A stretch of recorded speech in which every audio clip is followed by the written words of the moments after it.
Hello cruisers, this is Rick Wade, the Texas Cruiser. I had been meaning to do some videos last week, but unfortunately the big old COVID got a hold of me and I was down all week, and I couldn't even talk 2 words without going into a coughing fit, so that would not be conducive for a great video, so I decided to wait till this week, and luckily I did. With the news I want to talk about this week is got some great news today. So this is a great opportunity to talk about all of that good stuff. I'm 39 days away from boarding Harmony Seas, which I'm real excited about. I'm looking forward to boarding that ship, and we are so ready. Don and I are so ready for a cruise right now, and we are.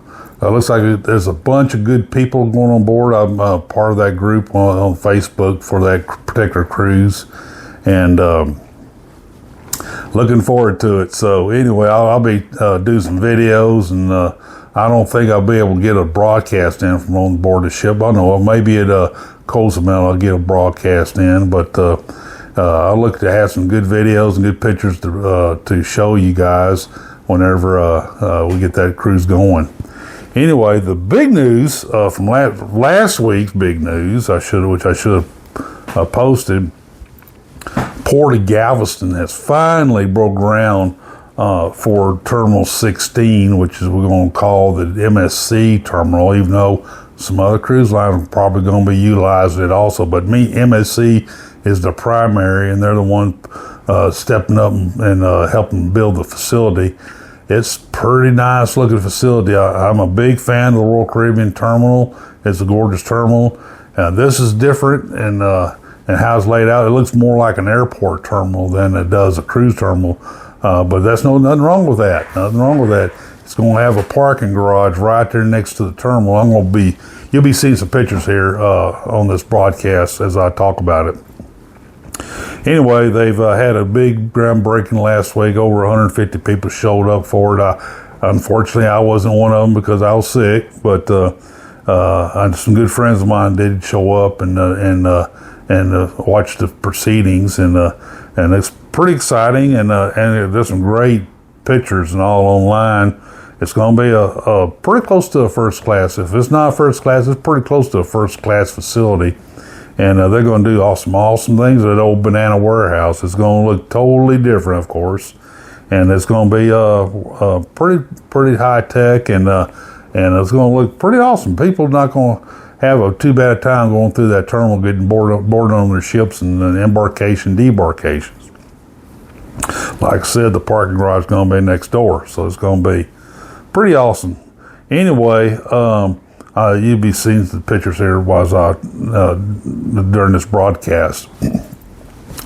Also, I'm going to talk about Carnival. Carnival, I'm kind of waiting for their calendar for 2025, 2026, and they have come out with it. And the Carnival Jubilee is going to have some new itineraries. They're going to be offering the 6 and 8 day cruises to the Western Caribbean, but also the Bahamas. That's going to be real interesting. They're going to have some sailings to Bahamas, like I said, Nassau, Half Moon Cay, which is a big thing, and Mahogany Bay, which they already go to Mahogany Bay, but Key West. I'm not real sure. I didn't realize that they allow Jubilee there, but Key West is on the itinerary. So undoubtedly things must have thought out enough there at Key West that there's been many people who've been trying to restrict the size of ships in there. Well, it looks like they're going to allow the Jubilee in there. And also Celebration Key. They're going to be going to Celebration Key. It's nice to see some diverse itineraries for the ships coming out of Galveston. Additionally, the Dream and Breeze will have some new itineraries also. Carnival Dream will have 6, 7, 8 day cruises. I like to see what those cruises entail. They haven't it's said what they were, but they are going to have 14-day Carnival journeys out there also on the Dream. I know there's a lot of you Dream fans out there, so it's kind of exciting. The Breeze, of all things, will have 4 and 8 day sailings. I'm real curious about those 8 day sailings. I want to see what they entail. I'm a big Breeze fan, by the way, even though I'm a Royal Caribbean guy, but I do love the Breeze. I've been on her, and it was a good sailing, of course, during Hurricane Harvey. Anyway, some other nice itinerary changes for the Venezia, Carnival Pride, Mardi Gras, got some new stuff, new itineraries, Celebration. So Carnival's kind of doing a little shake and bake a little bit, but we don't have any new ships coming to Galveston other than what's been announced so far.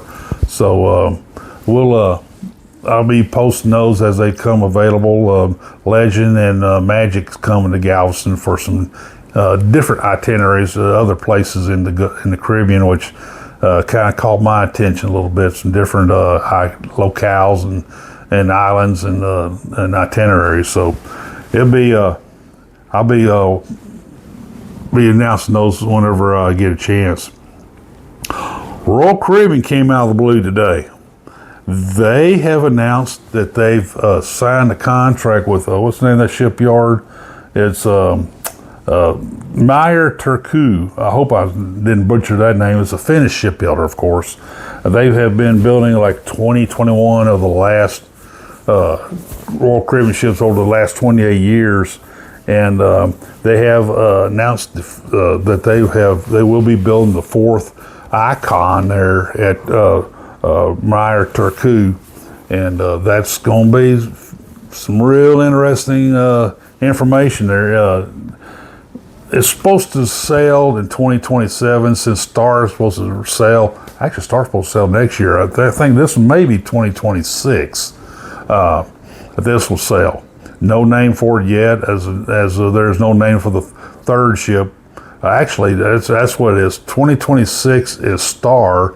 2027 is the 3rd Icon, and 2027 be the 4th. But they also have options for the 5th and 6th Icon class ships. Can you imagine that behemoth ships going to be 6 of them out there? Whoa! Royal Caribbean is really pouring the coals to it to get these ships built, and I guarantee you, I've been going back and forth with some other bloggers out there about what my thoughts were on Icon coming to Galveston, and there's a consensus among us bloggers that there are a Icon class coming. Michael Bailey's hinted at it several times, several different occasions, that Galveston will have an Icon here one day, and one of the big bloggers out there and I talked today, and we feel like it's more than likely going to be Icon itself be coming to Galveston, and one of the new Icons may wind up replacing it in Miami. That seems the way how Royal Caribbean works, and I'm not too displeased with that. I'm okay with that. I don't mind having an Icon here, even though it'll be a few years old when it gets here. But one thing about it, when they get a little older like that, they get a little cheaper and rates. I don't have a problem with that. I know many of you don't have a problem with that. So anyway, having an Icon in Galveston is going to be huge, and I know it's coming. I think give us 2 years. Give us 2 years, and she'll be here. And one of the Icons, either Icon or one of the newer ones. So it's exciting times here in Galveston, and you still have some more news coming, man. I tell you, man, more news from Princess, Norwegian coming. We know Viva's coming eventually, which I'm pretty sure I'm going to book a passage on her, and also on the MSC Seascape. I have got to book a cruise on her, because that's going to be a real interesting ship here. They're closer to Royal Caribbean styling of ships, and I keep hearing they're getting a little better every day about their food and on their service.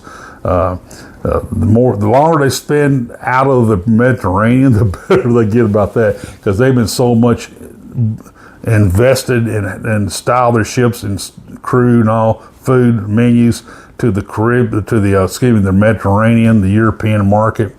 And of course, we're a little different here, and the MSC is really wanting to make it big here in the United States. That's why they've decided to build a terminal here in Galveston.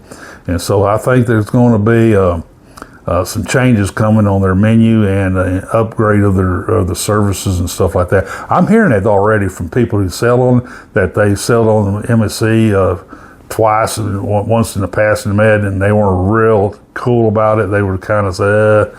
But here they book them again, sell them, and they said it's improved. So that's good news. That's good news. I think they have a good product at a decent price. So I don't mind recommending the MSC if you get a chance. And there's other things coming. We got 7 Seas, Regent 7 Seas sending a ship this way. What wild news that is. And so I'm excited about that. Splendor, 7 Seas Splendor. So we're going to have some cool ships coming in out of Galveston, and like I said, stand by. There's going to be more announcements on that. So anyway, folks, I'm going to try to stay out of COVID's way for a while longer here. I've had enough of it for a while. So, and at least I was able to go see my son and grandkids this weekend after I got healed from that and got the big negative results. So, just listen to my broadcast. I will announce more changes coming, more information, more cruise news, and I will be posting the progress of Terminal 16, the MSC terminal. That's going to be fun watching that. So anyway, folks, if you get a chance, hit that like and subscribe button for me. I'd appreciate that. And I hope all of you folks get a chance to sail with me in the future, and you have a great evening. Good night.